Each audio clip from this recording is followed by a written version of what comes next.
with the exception of the N14, which is not really entirely BMW. It's been quite some time since we've had a bad BMW engine on the channel to tear down, which is kind of funny considering the sheer volume of bad BMW engines that exist, at least in my shop.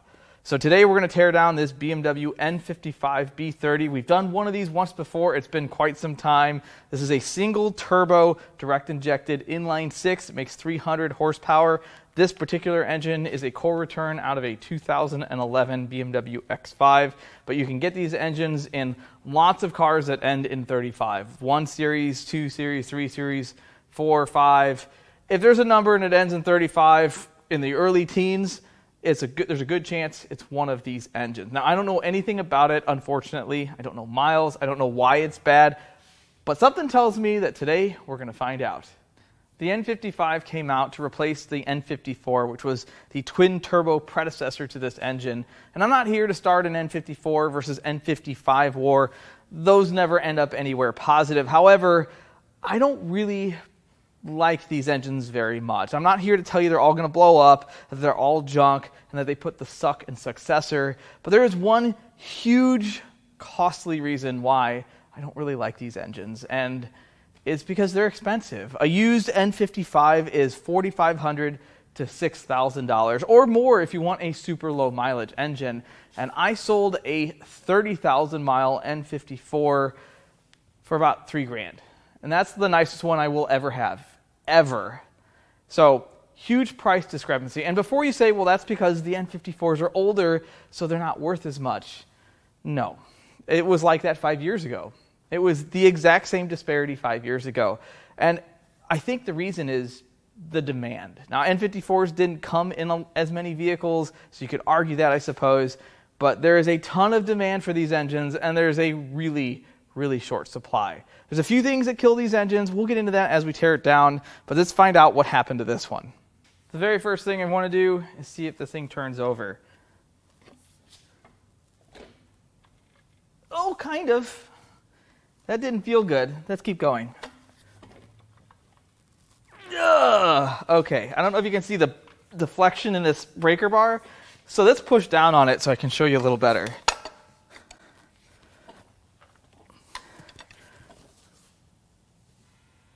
There's some unhappy sounds in there. So I'm going to stop, but the good news is the crank does rotate, which means I should have access to all of the rod cap bolts, and that was my main concern when I got this engine. Next, let's pull the oil filter and see what that looks like. Well, it's got oil. Well, let's take a look. It's certainly got a bunch of trash in here, but I don't see any large chunks of metal. I just don't know what that other junk is. There might be some metal. Let's go get a magnet. Let's see if we can pick anything up out of this. That doesn't look too good. There's not a lot of metal. Oh, yeah. That's a little gritty. Yeah, that's like silver paste. That looks way worse once it's off the filter. Very next thing I'd like to do is pull the plugs.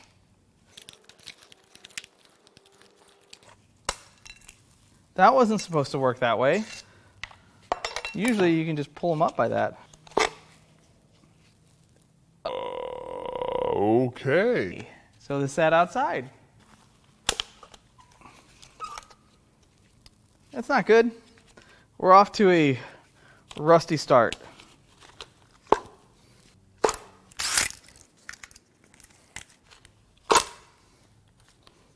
Man, if they had just left the engine cover on.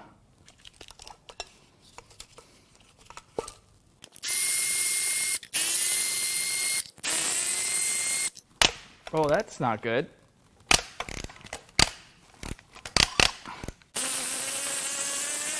That one was extra unhappy. One of these plugs, this one here, fought me pretty good, but I think there's some junk in the threads. Outside of that, they all look pretty decent. Nothing's bent. There's no smashed electrodes.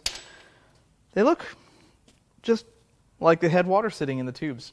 Next, we're going to pull the intake manifold, and I can tell you there's only one bolt holding it on. So they don't come that way, just so you guys know.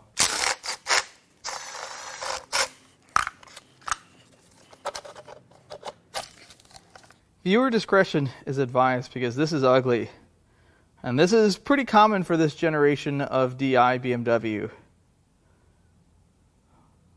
Ugh. Lots of carbon deposits. These things need regular walnut blasting. And I'm not saying you have to do it every other week. It's usually every 80 to 100,000 miles. That's not supposed to be there. That's a clip out of something. Like I said, I think this intake has been off. I don't see any shards of metal. The next thing we're going to do is work on the electric water pump and thermostat housing. Try to clean this stuff up so that we can then work on the turbo. I should probably get a pan, otherwise it's going to drip coolant. Oh, it's already dripping coolant. Now, what does the coolant look like that comes out of this? I saw a few different colors there. Let's unplug water pump.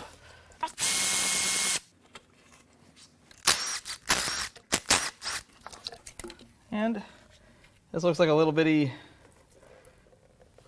turbocharger, but it is a water pump. It appears to be original as well. That's what I wanted to happen.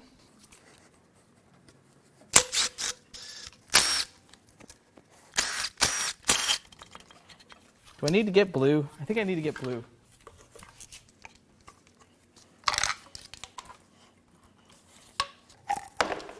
Oh, everything's just coming off at once. Okay.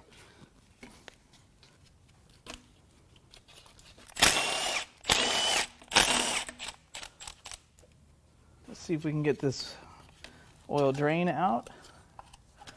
Sometimes these come right out. Sometimes they protest. That one came right out. Now we have two more. We have the oil feed and one of the coolant. There's one.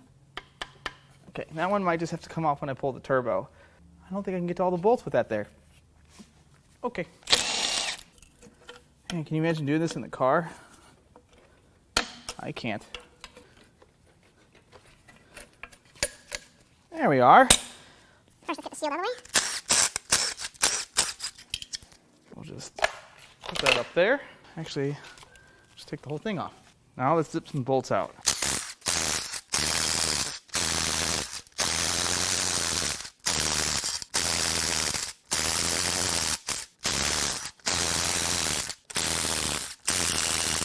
Before I get that last bolt out, there's one bolt down here.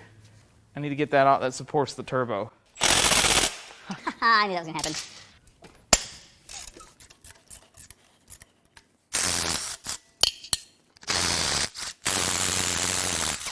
Now the next big question, is that it? Did I get it all? It feels like I got it all. Well, it's not attached, so I guess I got it all. The other good news is I don't see any inspection ports on this side of the block.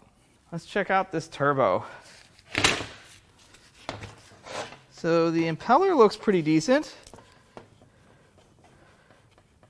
There's no shaft play. Spins okay. Not perfect, but it's also been sitting in my shop for quite some time.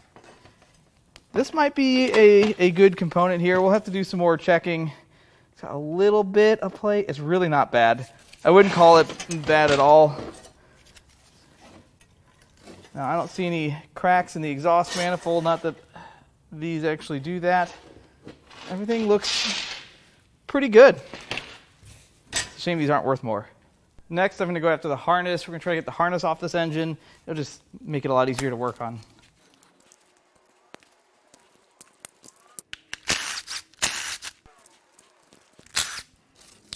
Oops, I have a few more connectors.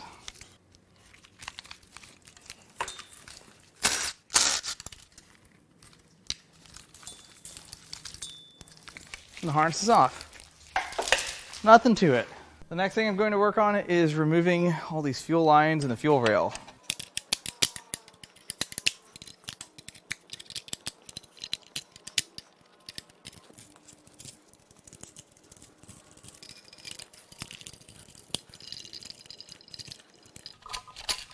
Oh, the fuel smells bad. This engine has been sitting.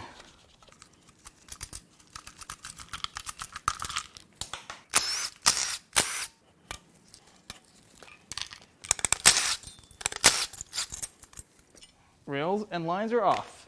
Next, we will remove the injector and coil harness.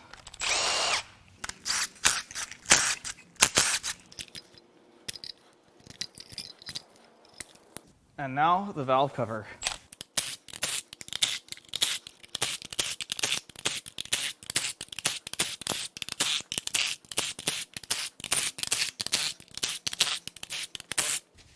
Now, I think there's one behind this right here. I could be wrong, but I would like to not find out by breaking the valve cover. Cool. My memory is still working somewhat right.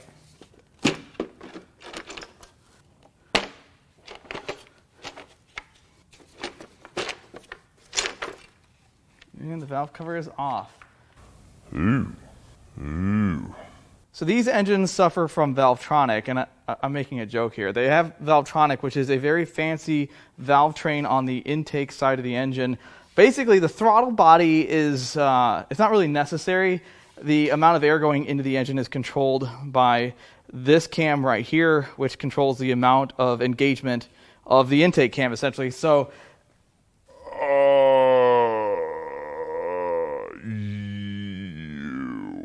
basically, whoever owned this thing didn't change the oil. I don't know how to say that any other way, but that is gross.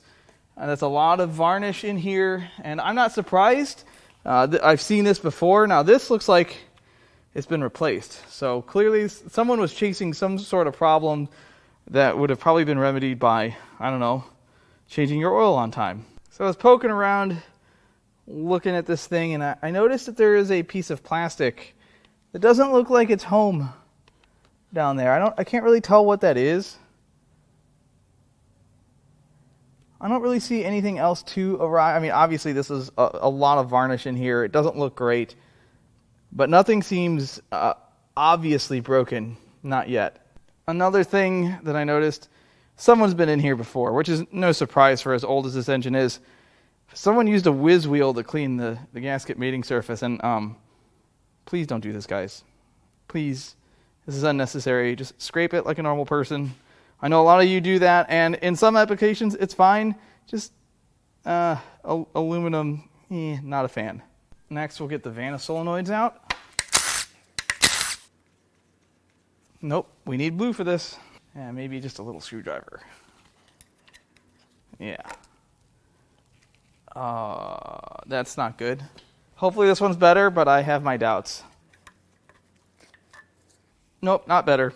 So these are the Vanos, or variable valve timing solenoids. And I've said this before on the channel. These are really good at collecting bearing material when it's present. And look what we have here. These are coated in material. It's not a good sign. Not at all. Next, we're going to work to get the injectors out. We need to remove these buckets.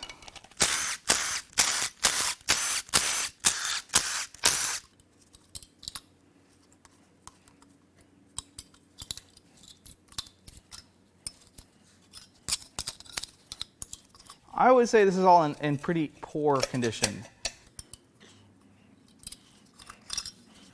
Oh, a ton of rust in here.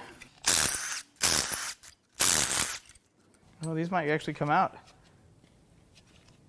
A couple of them have the wiggles, so that's good. Hopefully these just pop right out.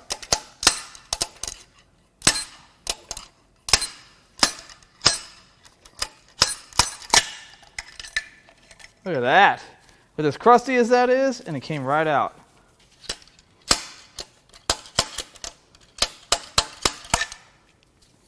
Hand's getting tired. Switch it up a little bit.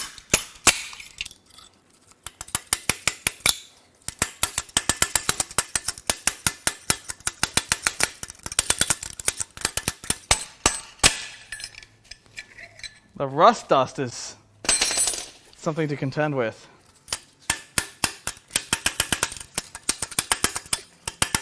I gotta use both hands on this one. Man.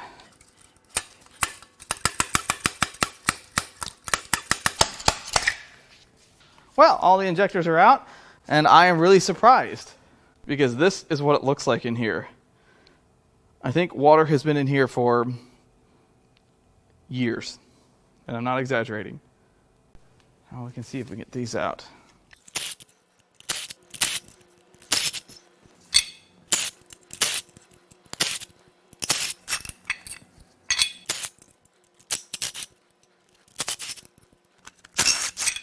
Next, let's get the crank pulley off.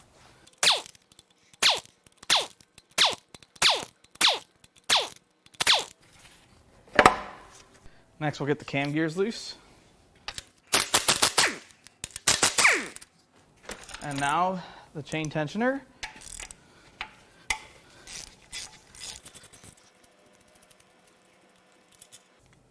That looks all right.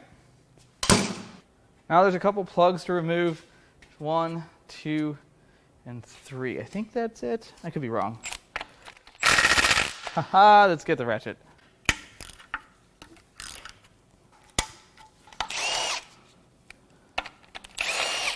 This all gives you access to the bolts that hold the timing cartridge in place.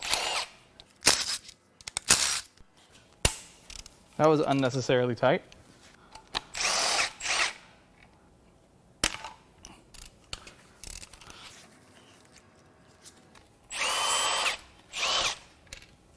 Okay, let's see if we can get these apart.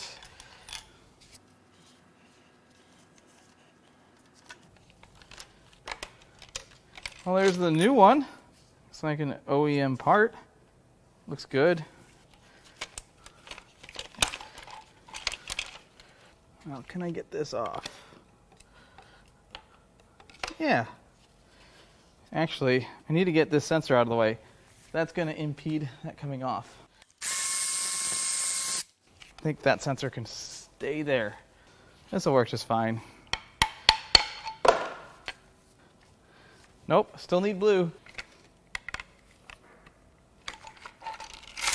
Perfect.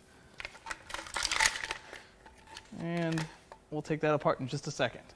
So this should come apart here.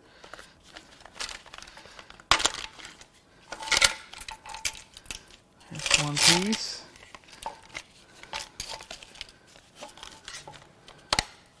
Oh, that actually looks like it's in pretty good shape. I don't really see any broken pieces. Still got lots of spring action there. Not a lot of wear. Yeah, this is a good rail set.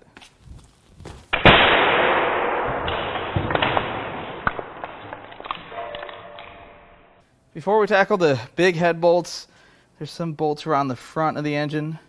One here, one there, and then one on the outside by the oil filter housing.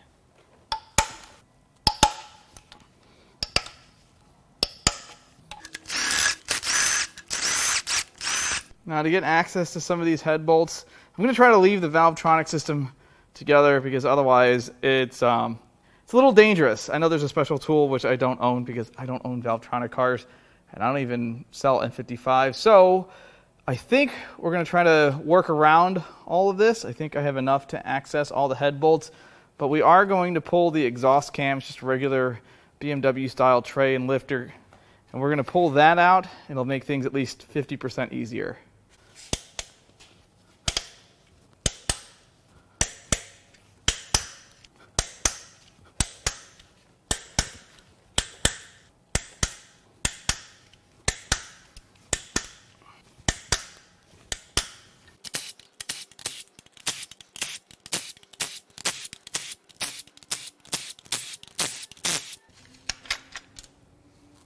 So the rockers seem to be pretty dingy, but they all roll pretty well.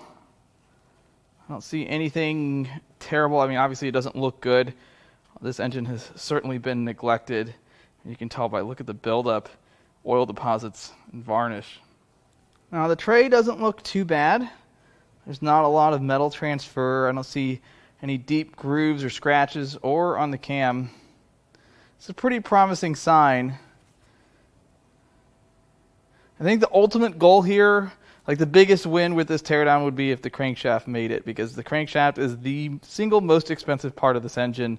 I think they're $1,200 to $1,500 when they're good. But with the bearing damage, at least the bearing material we saw so far, it's not very promising. There are two head bolts that I have to contend with that are going to be tough to get to. That is this one here and this one here. This one has the Valvetronic gear in the way, so there's a position to turn it to where I can get straight on the head bolt. And the same is true for here, which is the stop for the Valvetronic cam. So we're going to turn it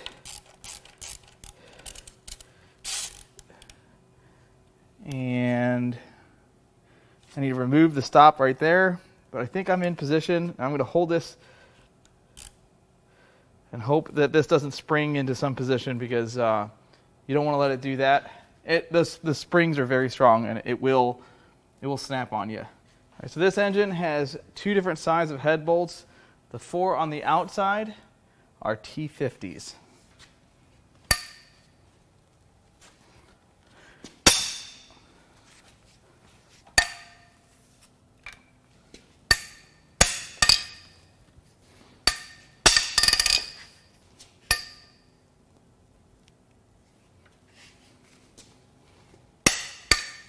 All right, now the larger head bolts are T60s.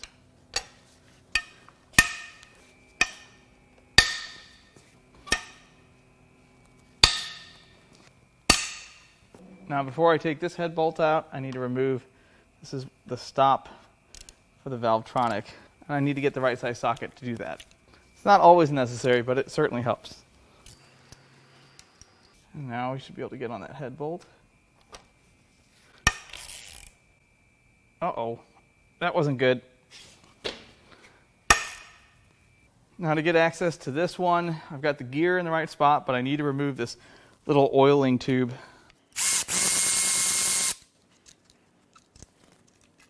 And now we should be able to get onto this one. Perfect.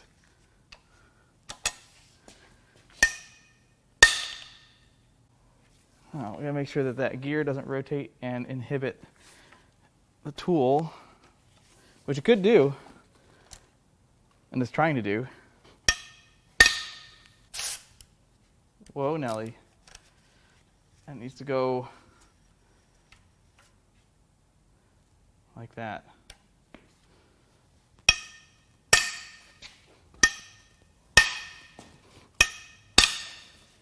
Now I get to carefully buzz them out.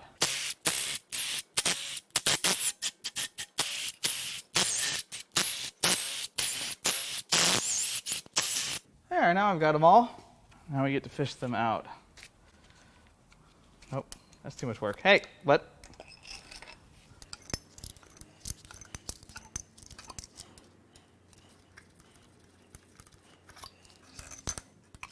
Come back.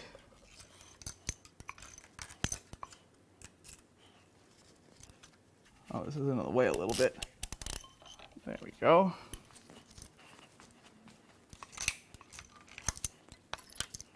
All right, let's see if I can break the seal here. Oh yeah. I'm sure this isn't that heavy either. We're just going to pick this up. It's not too bad. Well,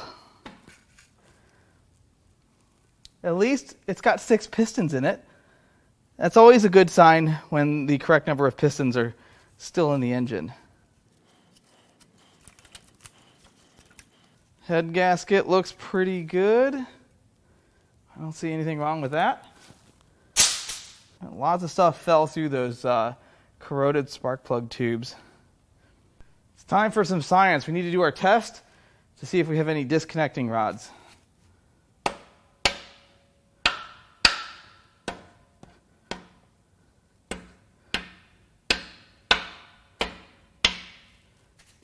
Everything's good. I mean, everything's connected. The cylinder head looks really good. All these cylinders look the same, which I guess that could mean they're all bad the same way. But I don't think that's the case. I don't see any cracks. I don't see any valve damage. It really could use a thorough cleaning, though. Cylinder walls seem to look pretty good, at least the ones we can see. Some vertical scratches. A little bit of wear there. You can really see it. And look, some carbon hanging on the cylinder wall. I don't see anything too terrible jumping out at me yet. Gonna get this motor mount bracket out of the way. Now we're gonna turn this thing upside down. It's probably gonna make a huge mess because we haven't drained it, but that's the risk I'm willing to take. Am I willing to take this? Or am I just... I might change my tune. Yep, change my tune. Yep. Let's see if we can... We're going to double pan this. That's what we're going to do. All right, this is what I've come up with. Will it work? We're going to find out. I think this thing was actually drained. Now it's time to unbolt the oil pan. And if I remember right, I have to get this out of the way first.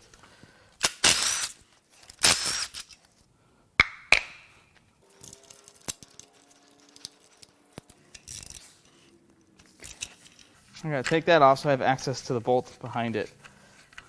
All right, now, before I go any further, yes, all of the bolts that hold the oil pan to this bed plate are aluminum.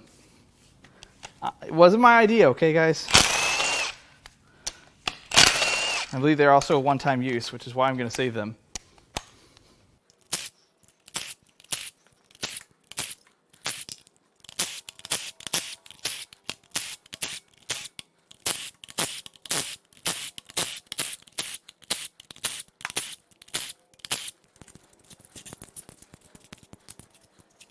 All right, I think I got all the bolts out. We're going to find out real quick. I'd say so.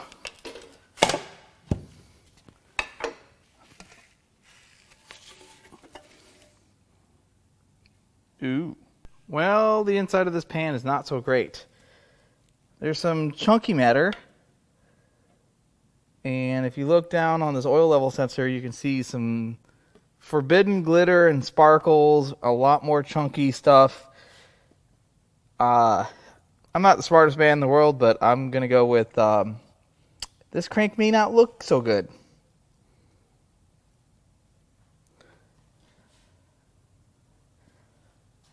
I don't see any major chunks of anything. That's also a little concerning. Huh. Looking in the pickup tube, it's pretty clean. I don't see anything in there.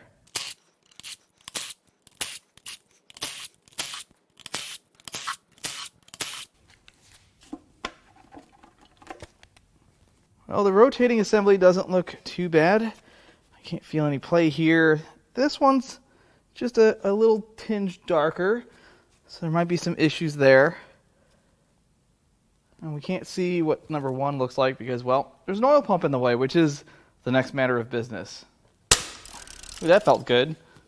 It's being sarcastic. It was kind of violent.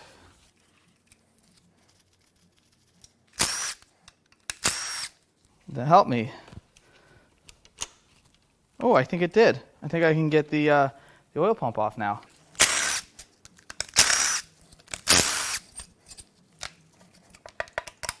Well, that was too easy.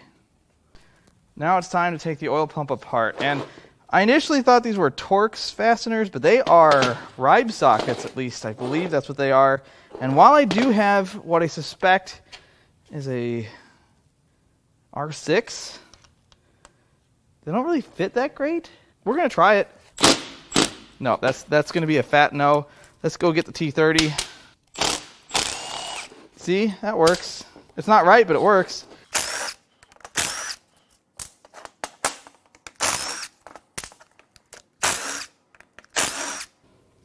Did I miss anything? I think it's the time where I hit it with a hammer. Oh no, I can pry this apart. I don't have to hit everything with a hammer.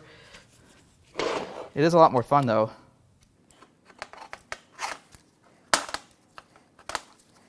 Oh, we've hit a stalemate. No, there we go. Well, that's a pretty interesting design.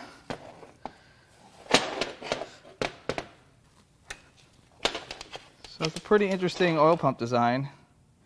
It doesn't really turn over that well, which is why we're going to use the impact to turn it over at high speed with it partially disassembled. Because what's the worst that could happen?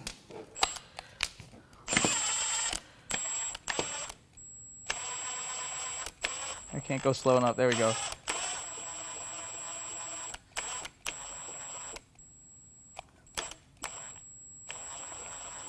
All right, enough of this slow stuff.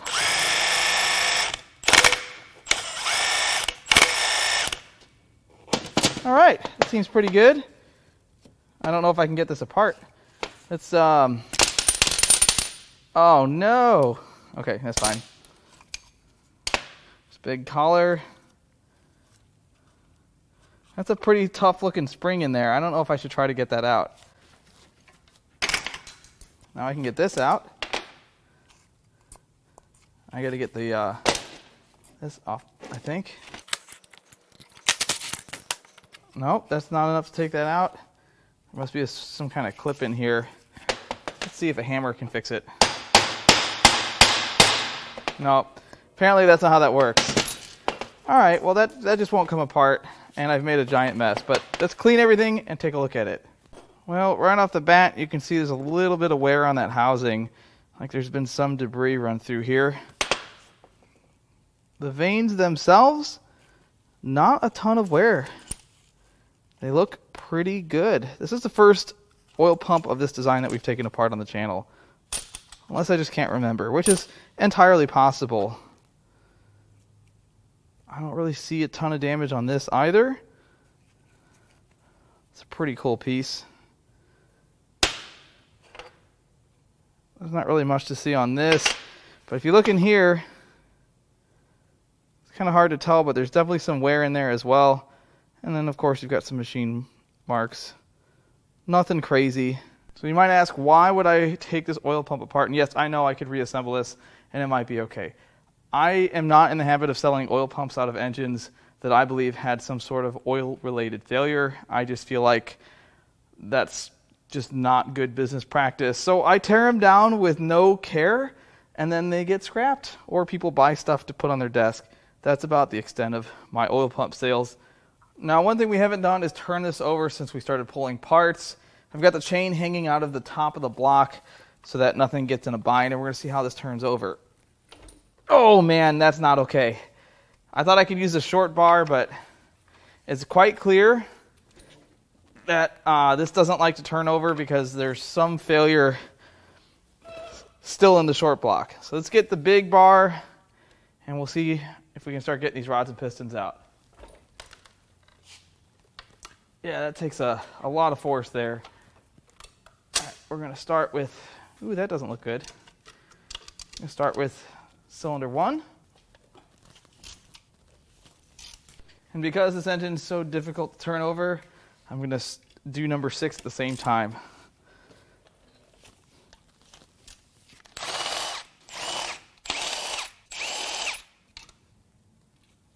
Uh-oh. That's not good. Let's just give it a little tap. That's a problem. That's not supposed to happen. Let's see if we can get number 1 rod and piston out first. So this one has a problem. This was the one that has a little bit of a darker hue to it. Bolts come out just fine.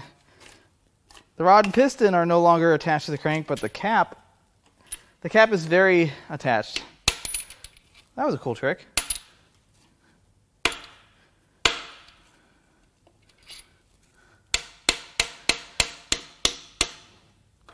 This is not normal.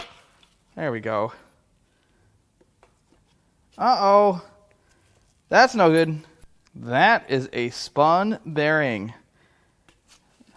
We're going to just leave that be while we finish tearing this engine down. We'll see if we can knock that off the crank once the crank is out. But I think we can kiss the idea of having a good crank out of this engine, or at least a nice crank that doesn't need turning, we can kiss that idea goodbye. We still need to get the rod and piston out.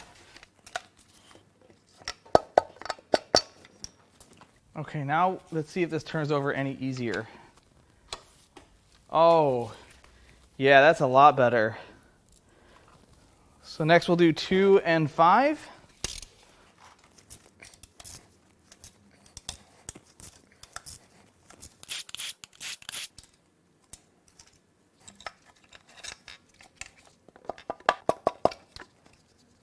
Hey, I need that.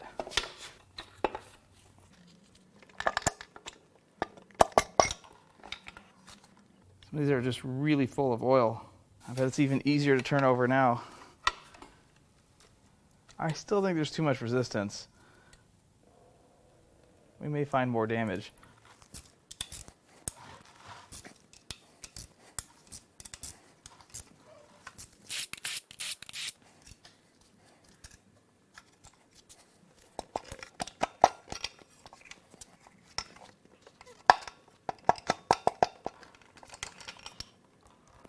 Before we go trying to take the bed plate off, I could take that off next, but I really need to get the tensioner off so I can get this cover off, which gives us access to the gear that drives the vacuum pump, which the high pressure fuel pump attaches to. It's not here, but let's get this out of the way, and you guys will see why once I get a little further. All right, now these come out a whole bunch of different ways. You can drill a hole in them and use a slide hammer, which is the preferred method, but we're gonna do this because, well, it'll work just fine.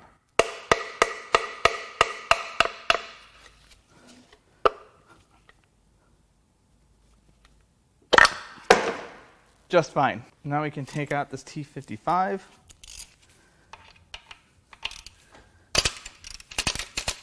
And by that I mean we gotta jam this up. It'll be fine. It's always fine. So what you want to do is you want to take a screwdriver you really care about and jam it in here in a way that will hopefully stop this.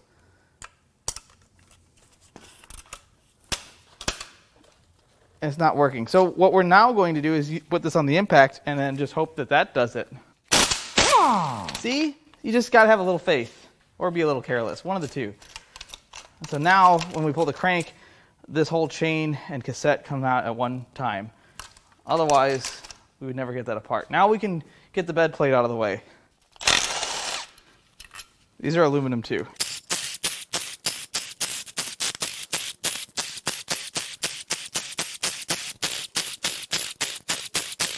Now, the last of these bolts, the main cap bolts.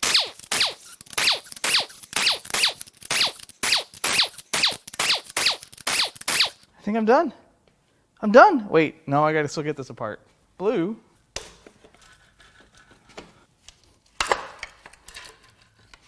Ah, easy peasy. Now it's time to pull the crank out of the block. Get these seals out of the way. Ooh, it still doesn't feel that great.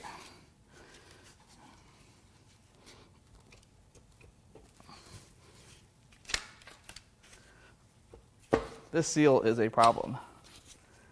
There, now it's not. I'll seal you later.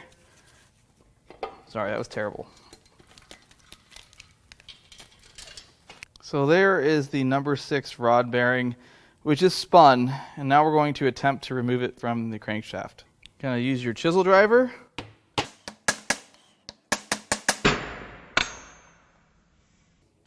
Ooh, fire. We're not gonna give up. It's coming off.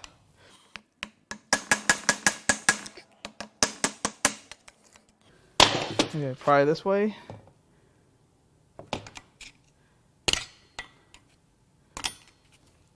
Nope. I guess I need bigger tools. Is there enough room for blue to get in there? Wow. The amount of force I'm putting on this crankshaft, or on this bearing, it's pretty wild.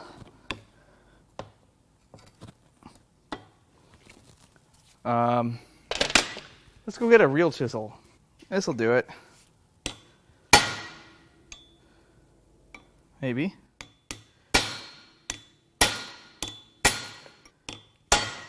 This usually is enough to pop them loose. This one is extra tight.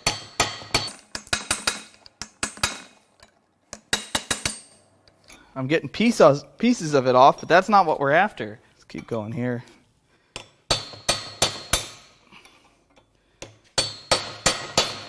All right, this is welded here.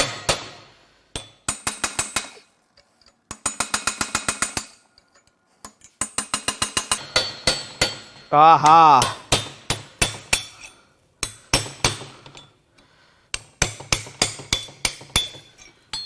I'm sure the crank's going to be just fine underneath this. Yeah, that's going to be fine. Oh boy. Yeah, I don't want to break my chisel driver here. Be carefully.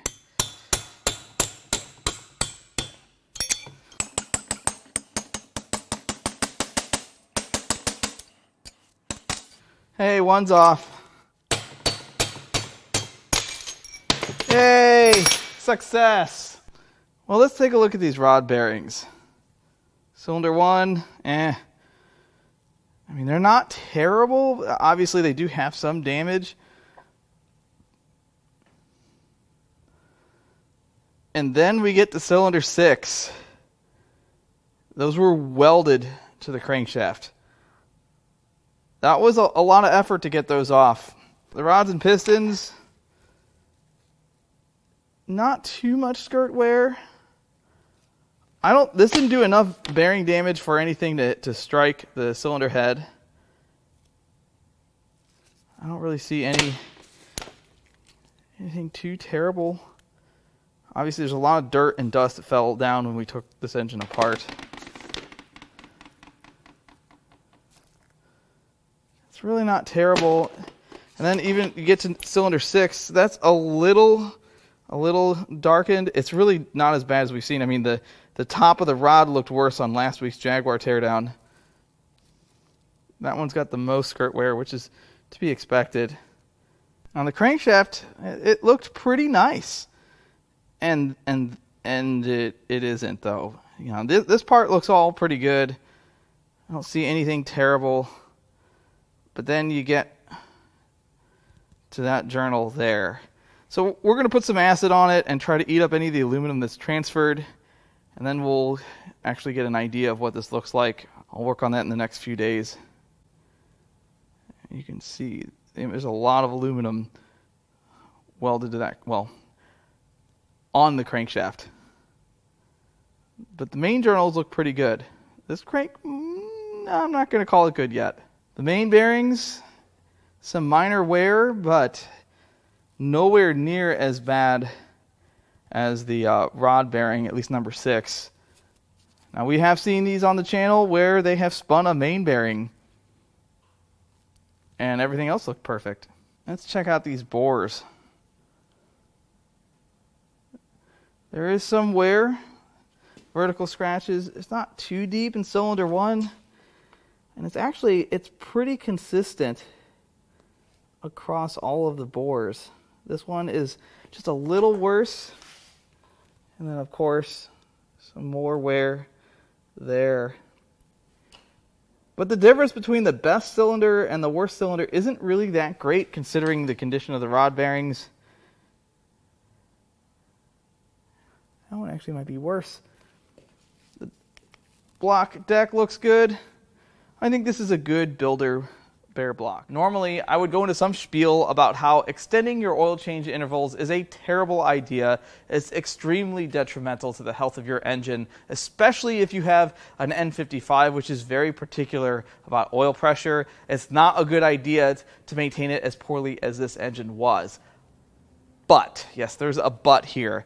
My buddy Mike, who edits most of my teardowns, he is an ex-BMW tech, and he saw these engines when they came out and through all of their failures. And he noticed something that I didn't know because I certainly don't know everything. And it was really early on in the teardown when we first peeled the valve cover off, and well, I'll show you what that is. The Vanos gears, which these are the variable valve timing gears. This is the intake, this is the exhaust. And this is apparently a common problem with the early N52K engines, which is like the 325, 330s, 530s, and the early N55s. So apparently what happens is the original construction on the early revisions, they used aluminum bolts here, which is a, a bad idea. And apparently they back out and they break. And when that happens, these things start to separate and it loses oil pressure because these are oil pressure fed. And when it loses oil pressure, this is what happens.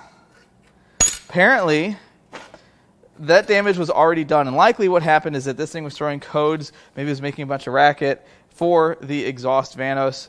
And they replaced this. They probably replaced the bolts here because there was a service, I think it was a recall or a TSB, where you would replace the bolts with steel bolts. And then, of course, there were different revisions of these timing gears. I guess the damage was already done when this one had failed. But that is likely what happened here. This is the newer design, and then this one with the exposed spring is the older design, but it has the newer bolts in it. So while this engine was not maintained well at all, it was a component failure that ultimately did it in. It doesn't matter what engine I'm tearing down. It doesn't matter what the failure mode is. It doesn't even matter what I say could have led to the failure. There's always that person that says, I've put 100,000 miles on mine and I've done nothing but change the oil.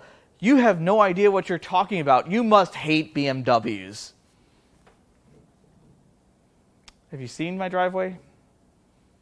I don't hate any brands. I think all manufacturers are capable of making the best and the worst vehicles. I'm just a guy that takes down blown up engines for you all, and hopefully I can salvage some parts, and hopefully I can tell a story along the way. That's it. So, if you'd like to buy parts out of this engine, or anything else I've torn down, or maybe this sadly wrecked 56,000 mile 944, it's very sad. It's very wrecked. I'm going to leave our email in the video description. You can also go to importapart.com and peruse our inventory. I've been uploading our parts cars just about every single week. So we got tons of new stuff, lots of Miatas. As always, I love all the comments, all the feedback, and even the criticism. I love it all, and I'll catch you on the next one. What should I do with a used BMW water pump? You know, those things that crack and leak all the time, that break the inlet and outlet off. You know, the thing that takes at least 2 or 3 hours to replace just to find out it's bad and waste a ton of money in coolant. Should I sell this for the $100 that they bring on eBay? No. Plus, that would mean I would have to deprive you guys of the water pump toss. I hope it went in.